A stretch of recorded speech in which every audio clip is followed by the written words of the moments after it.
9월 16일 오늘의 말씀은 에베소서 6장 10절에서 24절입니다. 끝으로 너희가 주 안에서와 그 힘의 능력으로 강건하여지고 마귀의 간계를 능히 대적하기 위하여 하나님의 전신갑주를 입으라. 우리의 씨름은 혈과 육을 상대하는 것이 아니요 통치자들과 권세들과 이 어둠의 세상 주관자들과 하늘에 있는 악의 영들을 상대함이라. 그러므로 하나님의 전신갑주를 취하라.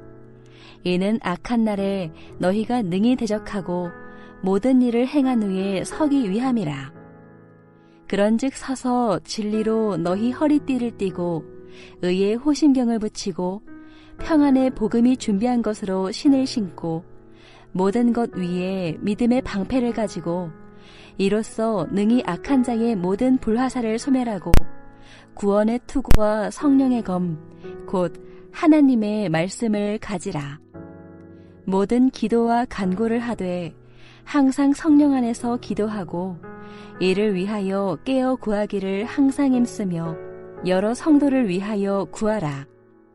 또 나를 위하여 구할 것은 내게 말씀을 주사 나로 입을 열어 복음의 비밀을 담대히 알리게 하옵소서 할 것이니 이 일을 위하여 내가 쇠사슬에 매인 사신이 된 것은 나로 이 일에 당연히 할 말을 담대히 하게 하려 하심이라.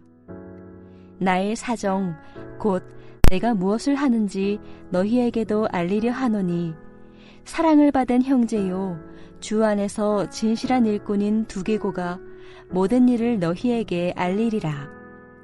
우리 사정을 알리고 또 너희 마음을 위로하기 위하여 내가 특별히 그를 너희에게 보내었노라. 아버지 하나님과 주 예수 그리스도께로부터 평안과 믿음을 겸한 사랑이 형제들에게 있을지어다. 우리 주 예수 그리스도를 변함없이 사랑하는 모든 자에게 은혜가 있을지어다. 에베소서 6장 10절에서 24절 말씀을 함께 묵상하겠습니다. 오늘 우리는 에베소서 마지막 단락을 묵상합니다. 바울은 창세 전에 이방인들을 특정하시고 하나님의 맏아들 되게 하신 하나님의 구원의 비밀, 경륜을 바라보면서 하나님을 찬송하였습니다.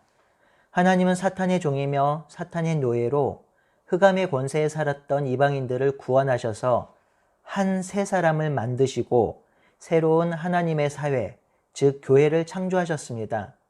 이 교회는 이 땅에서 하나님께서 계획하신 놀라운 비밀, 구원 계획을 실행하는 곳이고 그 비밀을 전수하는 곳이지요.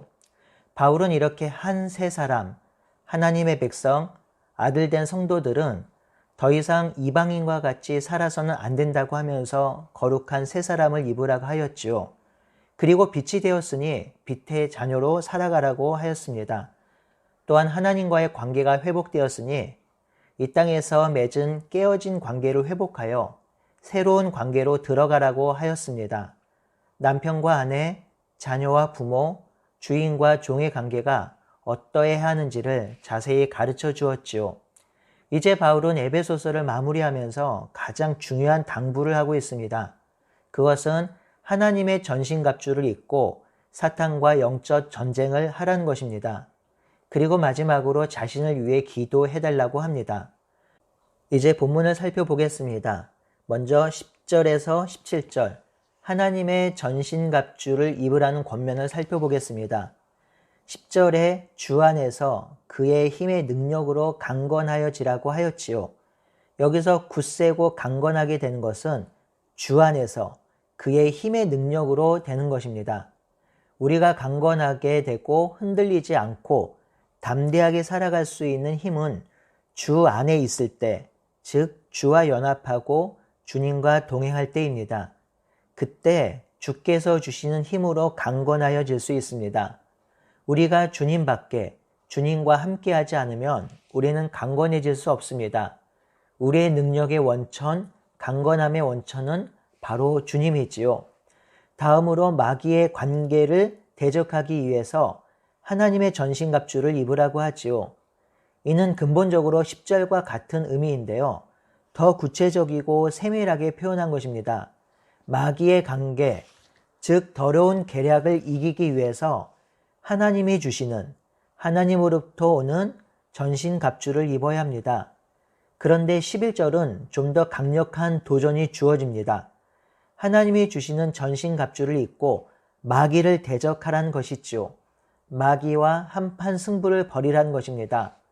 강건하여지는 것으로 끝이 아니라 강건하여져서 영적 싸움을 싸우라는 것이죠. 12절에는 영적 싸움이 어떤 싸움이고 대상이 누구인지 구체적으로 말해주고 있습니다. 이 영적 싸움, 전쟁은 혈과 육을 상대하는 것이 아니라 통치자와 권세들과 이 어두움의 세상의 주관자들, 하늘에 있는 악한 영들을 상대하는 것입니다. 이런 싸움은 세상에서 일어나는 전쟁과 결이 다른 전쟁입니다. 세상에서 일어나는 전쟁은 군사력과 지력을 갖추면 승리할 수 있지만 이 사탄과의 영적 전쟁은 그렇지 않습니다. 일단 존재 자체가 영적 존재들입니다. 인간의 눈에 보이지 않지만 강력한 실체가 있는 악한 영들입니다. 이 영들은 어두움의 힘을 가지고 있습니다. 또한 눈에 보이지 않게 사람을 조종하고 있습니다. 그리고 권세를 가지고 있죠.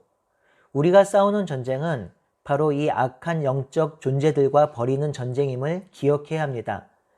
그렇다면 이 악한 영들과의 전쟁에서 승리하기 위해서는 어떻게 해야 할까요? 11절과 13절에 있는 바와 같이 하나님의 전신갑주를 입는 것입니다. 이 전신갑주를 입어야 악한 날에 능히 악한 권세와 전쟁을 할 수 있고 승리할 수 있습니다. 하나님의 전신갑주가 아니고는 악한 권세를 이길 방법이 없습니다. 그렇다면 이 전신갑주를 어떻게 입을 수 있을까요? 어떻게 취할 수 있을까요? 14절에서 17절에 기록되어 있습니다. 전신갑주의 도구 하나하나가 다 중요한 의미가 있지만 시간 관계상 전체를 통합하여 설명하겠습니다. 진리로 허리띠를 띠고 의의 호심경을 붙이고 평안의 복음의 신을 신고 믿음의 방패를 가지고 구원의 투구를 쓰고 성령의 검, 즉 하나님의 말씀을 가지는 것입니다. 허리띠, 호심경, 신, 방패, 투구, 검은 전신갑주의 일반적인 부품입니다.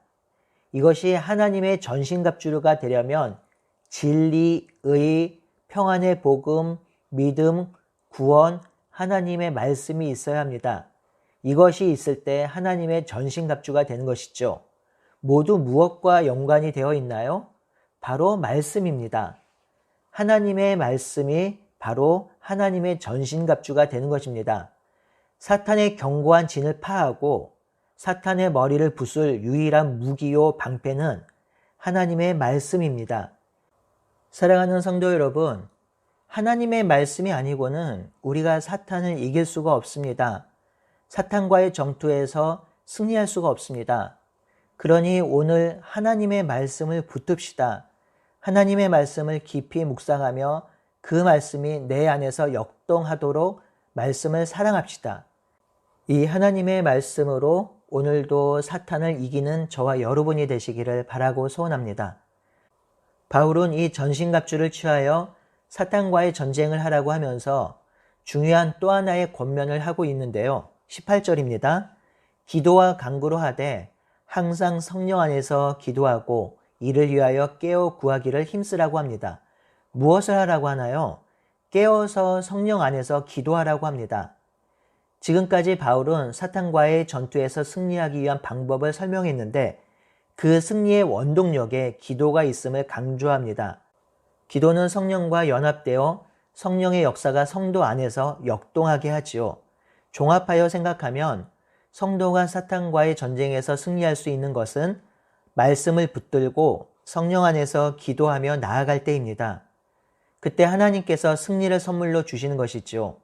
말씀을 붙들고 성령 안에서 기도하며 하나님이 주실 승리를 소망하며 살아가는 하루가 되기를 바라고 소원합니다. 19절에서 20절은 바울이 자신을 위해 중보 기도해달라는 요청입니다. 자신을 위한 중보 기도는 입을 열어 복음의 비밀을 담대히 알리게 해달라는 것이죠. 참으로 놀랍고도 고귀한 기도 요청입니다. 20절에 보면 바울은 자신이 이 복음 때문에 감옥에 갇혀 있다고 합니다. 그리고 이 상황은 복음 때문에 겪는 당연한 결과라고 하지요. 그럼에도 바울은 여전히 복음의 비밀을 전할 수 있도록 기도 부탁을 하는 것입니다. 사역자로서, 목사로서 머리가 숙여지며 엄청난 도전이 되는 바울의 고백입니다. 사역을 하다 보면 힘들고 포기하고 싶을 때도 있고, 교회를 세우다 보면 지치고 주저앉고 싶을 때도 있습니다. 그런데요, 바울은 저와 비교할 수 없는 극한의 고통과 어려움에도 자신에게 주어진 직무와 사명에 집중합니다. 그리고 그 사명을 더 잘 감당할 수 있도록 기도 부탁하고 있습니다. 이 말은 더 큰 고통을 감내하겠다는 말이기도 합니다. 저도 두려운 기도 부탁을 합니다. 제가 예수님의 몸된 교회를 섬기는 일과 말씀을 가르치는 일과 기도하는 일에 더욱 열심을 낼 수 있도록 끝까지 주의 사명을 감당하는 목사가 될 수 있도록 기도 부탁을 드립니다. 21절에서 22절은 바울의 상황을 알리고 기도 부탁을 하기 위해서 사랑받는 형제요 주 안에서 진실한 일꾼인 두기고를 보낸다고 합니다. 두기고를 통해서 고난받고 치열한 영적 전쟁을 하고 있는 에베소 교회가 위로받기를 바라고 있습니다. 자신도 지금 고난받는 상황이고 감옥에서 어떻게 될지 모르는 상황임에도 바울은 지금 에베소 교회 성도들을 걱정하고 염려하고 위로하고 있습니다. 이것이 바로 사역자의 마음이고 영적 리더의 마음입니다.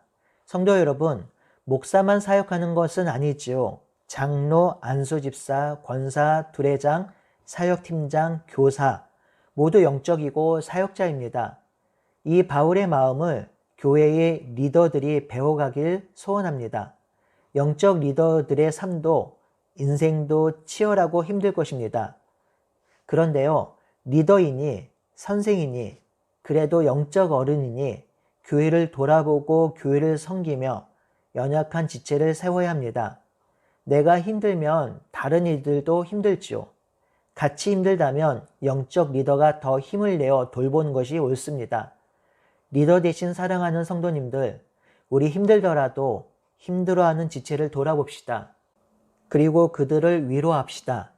리더가 위로해준 카톡, 전화 한 통으로 성도들은 영적 힘을 얻을 것입니다.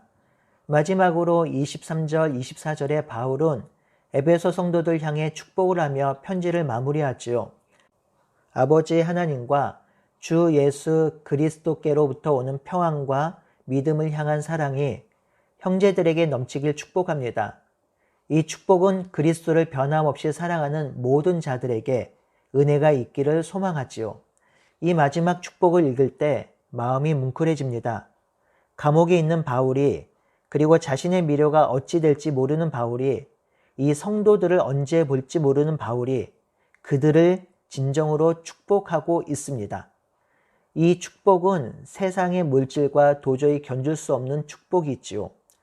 저도 성도들을 축복하며 새벽 말씀 묵상을 마무리하겠습니다. 예수 그리스도의 사랑을 끝까지 붙드는 사랑하는 성도님들에게 하나님의 은혜와 예수 그리스도의 무한한 사랑이 충만하길 바라고 소원합니다. 아멘.